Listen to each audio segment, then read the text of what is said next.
Bem, vamos iniciar aqui nosso vídeo fazendo uma breve leitura e descobrir, na verdade, quem é este demônio chamado Abraxas, né? Uma coisa com Goetia e gnosticismo, né?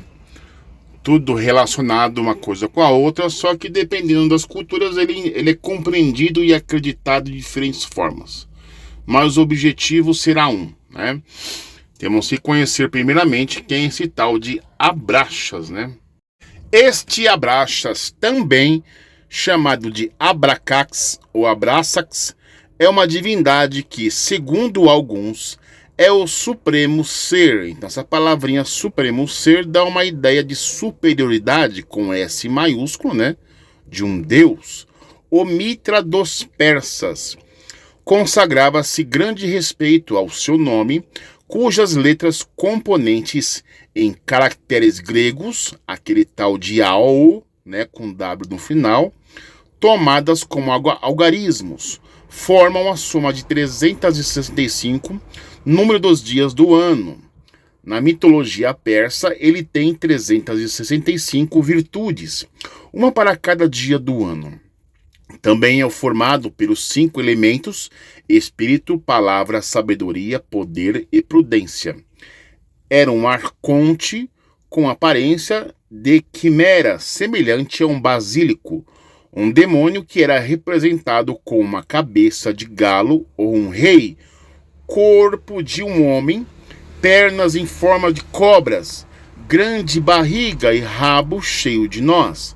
Sempre carregava consigo um chicote e um escudo, usado também como termo místico muito em voga entre os gnósticos. Era um deus dos hereges basilianos, que o representavam também com uma cabeça humana coroada e serpentes ao redor dos pés. Abraxas nas culturas do mundo. Opiniões não faltam sobre Abraxas, que em séculos recentes foi entendido como um deus egípcio e um demônio. O psicólogo suíço Jung escreveu um breve tratado gnóstico em 1916, chamado Os 7 Sermões aos Mortos, que tinha Abraxas como um deus acima do deus cristão e o diabo, que o combinaria todos os opostos num único ser. Para os ocultistas, a palavra tinha poderes mágicos e, gravada em pedras, poderia ser usada como amuleto ou talismã, para dar sorte. No ano 208, foi mencionada um certo poema, quando o imperador Severus esteve na Grã-Bretanha, como cura certa contra a febre terçã, que é aquela que se repete com 3 dias de intervalo. Aparece no denominado triângulo mágico, que tem conexão com outros conceitos do ocultismo, inclusive no simbolismo. Na antiguidade, o nome deste demônio era gravado em pequenas pedras, as pedras de Abraxas, que eram usadas para fabricar amuletos, e de acordo com a ancestral tradição mística egípcia, o nome desta entidade era usada para representar e invocar tanto Deus como o demônio, tanto a luz como as trevas, pois representava a dualidade em tudo aquilo que existe: morte e vida, calor e frio, noite, dias, etc. E quem não se lembra desta postagem, dicionário informal, né? Quem assistiu lá a parte 5, onde o seguidor de Romilson Herrera, né, ou um seguidor de Yalcha, para provar que o nome do filho do Altíssimo se chamava-se Yalcha, baseado não pelo Google, mas pelo dicionário informal. Aí eu li esta parte do dicionário informal, onde acabou-se que o publicador, né, deu um tiro lá no próprio pé. Vamos rever aqui, ó. Yalcha ou Yahushua é Iesu, Yeshua e Jesus são mesmo os nomes, foram criados para agradar a diferentes grupos que se frustraram, se dividiram. Por isso o sistema teve a ideia de trazer novos nomes para que os religiosos fossem mantidos dentro da religiosidade, se sentindo fora do sistema. Olha só. Eles simplesmente saíram de um sistema e foram para outro. Aí pegaram o nome de uma divindade, o Abraxas, Ial, e falaram assim, ó, agora a partir de hoje vamos inventar aqui o nome de um deus chamado Ial. Vamos pegar aqui umas consoantes aqui em hebraico e ensinar erroneamente, mas como se fosse verdade, que o nome de Deus é Ial e do filho Ialcha, né? E aí teve uma... Vamos lá aqui, ó. Isso faz com que a grande matriz continue com força total e com subgrupos desta grande divisão. Ial ou Ial com W é a pronúncia de um deus pagão gnósticos e atualmente usada por uma seita chamada de Movimento de Ial, para confundir e associar a verdadeira pronúncia do tetragrama sagrado YHWH e Jeová, segundo os achados arqueológicos. Este deus pagão é conhecido como Ial Abraxas ou Iao no grego. De forma equivocada, essa seita associa o acrônico Iahu, lido em algumas partes de Israel, com Yahu, que é o acrônico para dizer carinhosamente ele é Iá. Ial, Abraxas, demônio pagão gnóstico. E é o que vamos ver agora através de imagens, né? E na sequência vamos assistir alguns videozinhos aí para ficar melhor, né? Bem, agora vamos apresentar para vocês as imagens, né, dessa divindade Abraxas ou Ial, né, no grego.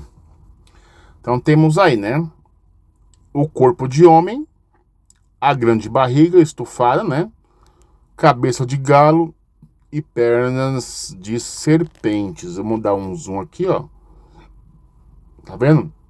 Letras em grego, Iau, tá vendo? Então Iau é o Abraxas, neste caso aqui, né? Vamos para uma outra imagem. Aqui temos mais uma imagem de Abraxas, né? De Ial, tá vendo? Practical Transcendental Gnóstico Magic for All. Aí temos aqui o Abraxas com as letras gregas Iau, Iau, Iau e os pés de serpentes, né? O que temos aqui é um print. O que você observa-se aqui é a cabeça de galo, né? Com um chicote nas mãos, corpo de homem com alguns símbolos, né? Aqui temos aqui os pés como serpentes, mas são cabeça de crânio e de uma mulher morta, né? Vamos dar um zoom melhor aqui para a gente tentar enxergar aqui, ó. Temos aqui uma estrela que não é a estrela de Davi, tá? Para quem fala ou pensar alguma coisa. Aqui, ó, Alfa e Ômega, né? Do tal do Ial, né? E mais embaixo temos aqui, ó, o tal do Nestor, Abraxas Ial, Abraxas Ial.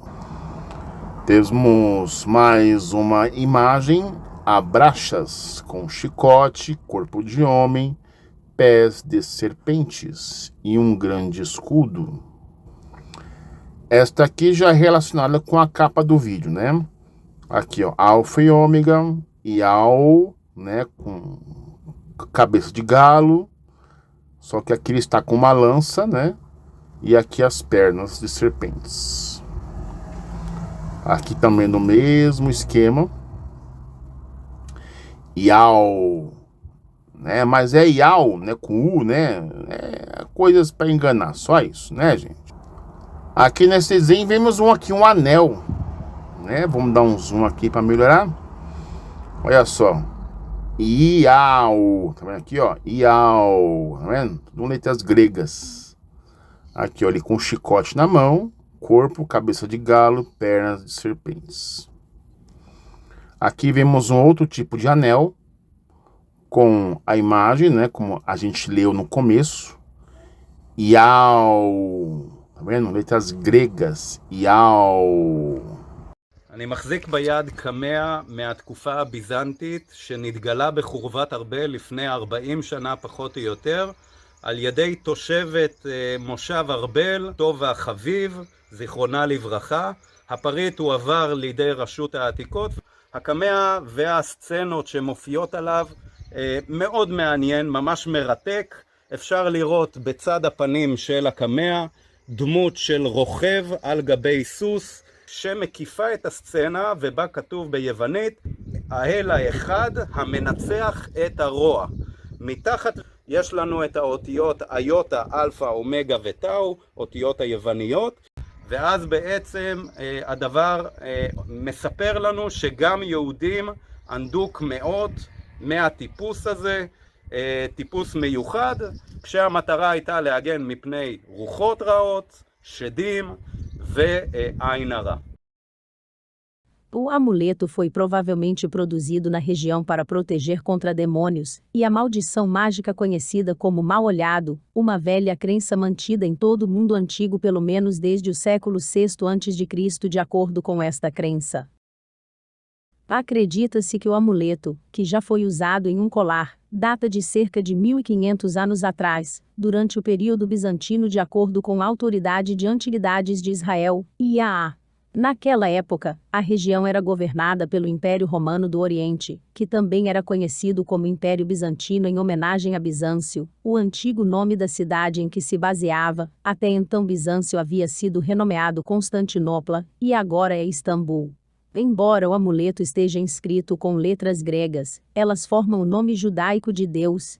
Os arqueólogos encontraram o amuleto de bronze, que tem cerca de 8 centímetros de comprimento e 4 centímetros de largura, perto do local de uma antiga sinagoga judaica em Arbel, a oeste do Mar da Galileia.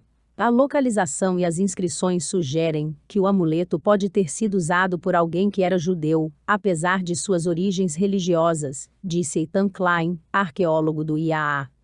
Embora os estudiosos geralmente identifiquem os portadores desses amuletos como cristãos, o fato de o amuleto ter sido encontrado em um assentamento judaico contendo uma sinagoga nos séculos V e V depois de Cristo pode indicar que mesmo os judeus do período usavam amuletos de este tipo de proteção contra o mal-olhado e demônios, disse Klein no comunicado. Esse tipo de amuleto era relativamente comum na época na região da Galileia e no que hoje é o Líbano. Às vezes, são conhecidos como uma forma do selo de Salomão, em homenagem ao lendário rei israelita.